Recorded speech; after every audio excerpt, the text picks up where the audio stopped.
At my gallery, opening the biggest night of my life, my parents didn't congratulate me. They handed me papers and told me to sign over my grandfather's lake house to my brother. My name is Lily Anderson, and everything I have, I built myself. Not inherited, not handed down. Built. Art wasn't something my family ever took seriously. Nice hobby, my father used to say. Just make sure you have a real plan, my mother added. But for me, art wasn't a hobby. It was everything. I worked for years. Small exhibitions, online sales, freelance work just to keep going. No shortcuts. No support. Just persistence. And slowly, it paid off. My work started getting attention. Real attention. Collectors. Invitations. Opportunities. Until finally, my first major gallery opening. A full exhibition. My name on the wall. My work. In the spotlight. It was supposed to be my moment. And for a while, it was. The room was full. Soft music. People moving between paintings. Talking. Admiring. Buying. I stood there, trying to take it all in. Because this was everything I had worked for. And then I saw them, my parents, walking in, together, well-dressed, composed, like they belonged there. And for a second, I felt something I hadn't felt in a long time. Hope. Maybe they finally understood. Maybe they were proud. "Lily," my mother said, smiling as she approached. "You look professional," my father added. Not amazing. Not we're proud. Just acceptable. Still, I nodded. "Thanks for coming," I said.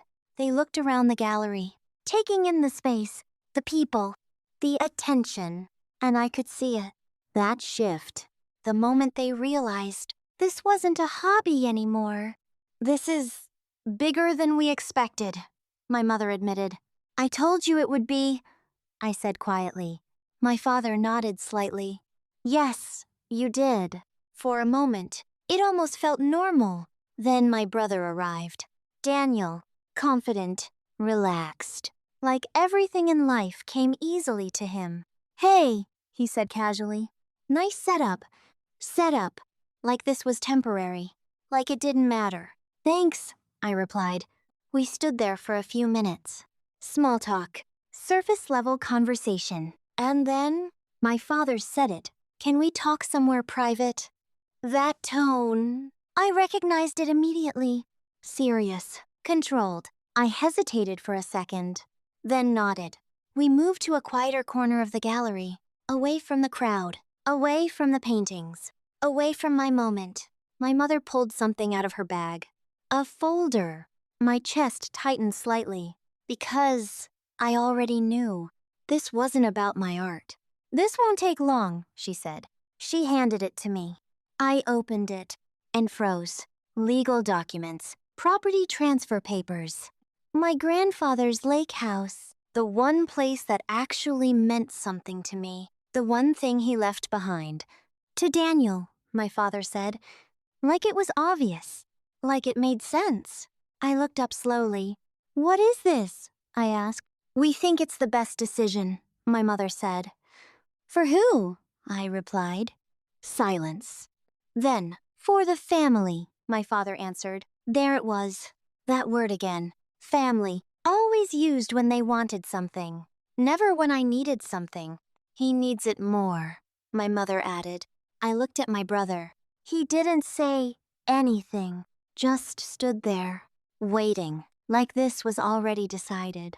"Needs it?" I repeated. "Yes," my father said. "He's planning to start something. It will help him." I felt something shift inside me. Cold. Clear. "And what about me?" I asked. "You're doing fine," my mother said quickly. "There it is," I said quietly, because that had always been the answer. I was fine. So I didn't need anything. I looked down at the papers again, then back at them. "You brought this here?" I asked. "At my gallery opening?" "We thought it was a good time," my father said. A good time to take something from me on the one night that was supposed to be mine. I'm not signing this, I said calmly. Silence. Then my father's expression changed, slightly tighter. Lily, don't make this difficult, he said. I almost laughed because that line, I had heard it my whole life. Difficult? I repeated. Yes, he said. This is about fairness. I held his gaze. No, I said quietly. It's about control. Silence. Heavy. Uncomfortable. Real. My mother stepped forward slightly. We're asking you to do this for your brother, she said. I didn't look at her. I looked at Daniel. Because this mattered too. Do you agree with this? I asked him. He hesitated for a second. Then, it makes sense, he said. And just like that, everything became clear. Not just what they wanted, but how little they valued what it meant to me. I closed the folder slowly, handed it back. I'm not signing it, I said. Firm. Final. And for the first time that night, my gallery didn't feel like a celebration anymore. It felt like a test, one I had already passed. But what they did next turned everything into something I never expected. For a moment, no one moved, no one spoke. The music from the gallery felt distant now, like it belonged to another world. I said I'm not signing it, I repeated calmly. My father's jaw tightened. You're being emotional, he said. I shook my head slightly. No, I replied. I'm being clear. My mother stepped in quickly. Lily, this isn't the place for this, she whispered. I almost smiled, because they were the ones who brought it here. You brought it here, I said. Silence. Again, heavy. Then my father lowered his voice. We're trying to handle this like a family. That word again. Family. Always used when they needed something from me. Never when it came to giving. A family doesn't ambush someone like this, I said. He didn't respond, because he couldn't. Instead, he changed tactics. You don't even use the lake house, he said. There it was, the justification. I don't have to, I replied. It was grandfather's, I added. He left it to me. And we're asking you to share it, my mother said. I looked at her. This isn't sharing, I said. This is giving it away. Silence. Because that was the truth. My brother finally spoke again. Look, it's just a house, he said casually. Just a house. I felt something tighten in my chest. Because for him, maybe it was.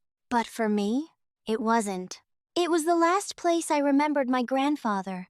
The only person in my family who never made me feel like I had to prove myself. It's not just a house, I said quietly. He shrugged. You have other things going for you, he said. There it was again, the same logic. I was fine, so I didn't need anything.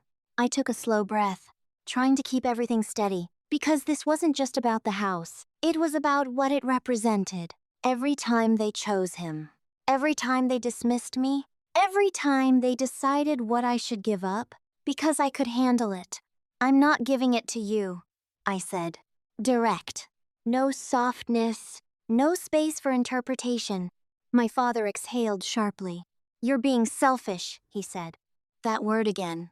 I almost expected it, because any time I stopped sacrificing, I became selfish. I'm protecting what's mine, I replied. That's not selfish. My mother looked around nervously. People were nearby. Not close enough to hear everything, but close enough to notice tension. Let's just talk about this later, she said. No, I replied, because I knew what later meant. More pressure, more guilt, more attempts to wear me down. We're talking about it now, I said. My father leaned closer, his voice lower, stronger. If you don't sign this, you're creating a problem in this family. I held his gaze, calm, steady. No, I said. You are. Silence. Complete. Because that line couldn't be twisted, couldn't be avoided, couldn't be softened. My brother shifted slightly, clearly uncomfortable now. "This doesn't have to be a big deal," he said. "It already is," I replied, because it wasn't just about the paper in his hand. It was about years of this pattern, and I wasn't continuing it. Not anymore. I handed the folder back to my mother. "I'm done with this conversation," I said, and I turned to leave. But before I could, my father said something that stopped me. "If your grandfather were here, he would have wanted this." I froze, slowly turned back, because that line, that crossed something. A boundary you don't cross. "You don't get to speak for him," I said quietly. My voice wasn't loud, but it carried, because it mattered. "He left it to me," I continued. "Not to you. Not to Daniel." Silence. Because they knew that was true, legal, clear, final. "And I'm honoring that," I added. My mother looked down. My father didn't speak. My brother said nothing. And for the first time, they didn't have a response. No argument. No pressure. No justification. Just nothing. I turned and walked back into the gallery, back into the light, back into my world. But everything felt different now, because the night that was supposed to celebrate me had revealed something else entirely, not about my art, but about them. And what they did next didn't happen quietly. It didn't stay private, because minutes later, something changed in the room. Something that turned this from a family argument into a public moment they couldn't control. I stepped back into the main gallery, trying to reset, trying to focus on what actually mattered. My work, my moment. But something felt off. People were looking, not casually, not the usual artist attention. This was different, focused, curious. I followed their gaze, and then I saw why. My father, standing near the center of the room, talking, loud enough for people to hear. "It's just a small misunderstanding," he was saying, holding the folder in his hand. My stomach dropped, because I knew exactly what he was doing. Controlling the narrative, shaping the story. Before I even had a chance to speak, a few guests were listening, polite, confused, interested. "This is her first big event," he continued. "She's a little overwhelmed." I stopped walking, because that sentence, that was intentional. He wasn't just talking, he was minimizing me, publicly. Again, I felt something shift inside me. Not anger, not panic, clarity. Because this time, I wasn't going to stay quiet. I walked toward him, slowly, calmly, every step deliberate. He noticed me approaching, paused for a second, but didn't stop. "We're just trying to help her make a smart decision," he added. That was enough. "Help me," I said. My voice cut through the conversation. Not loud, but sharp, clear. The small group around him turned toward me. My father straightened slightly. "Lily, we're just discussing—" "No," I interrupted calmly. "You're explaining something that isn't yours to explain." Silence, because now everyone understood something was happening. Real, unfiltered. "This is a family matter," my mother said quickly, stepping closer. "Then you should have kept it private," I replied. Another shift in the room. More people watching now, not openly staring, but aware, listening. And for the first time, they weren't controlling the situation. My father's expression hardened. "You're making a scene," he said. I almost smiled, because that line, I had heard it before, usually when I refused to stay quiet. "No," I said calmly. "I'm correcting one." Silence. He wasn't expecting that. No one was. I looked at the folder still in his hand, then back at him. "You came to my gallery opening," I said. "Not to support me." I paused for a second, made sure every word landed, "but to pressure me into signing away something that isn't yours." The room went still, because now there was no confusion, no misunderstanding, just truth. My mother looked around nervously.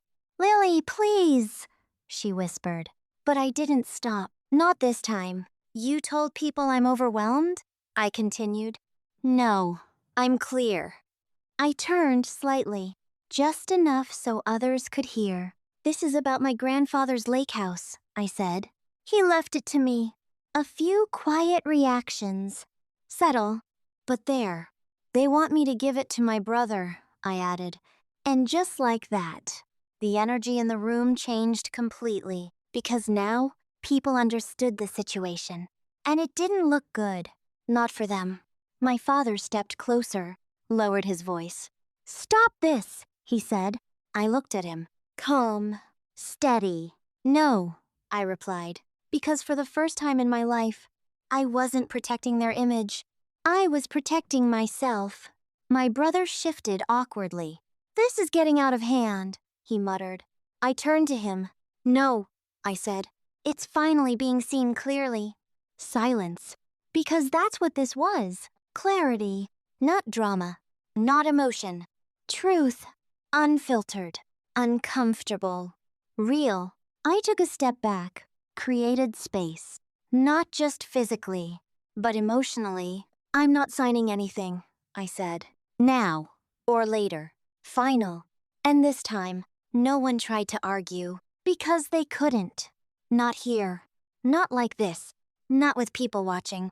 Not with the truth already out. My father looked around, realizing, understanding, that this situation was no longer under his control. And for the first time, he stepped back. Not because he agreed, but because he had no choice. The moment was over. But the impact? It wasn't.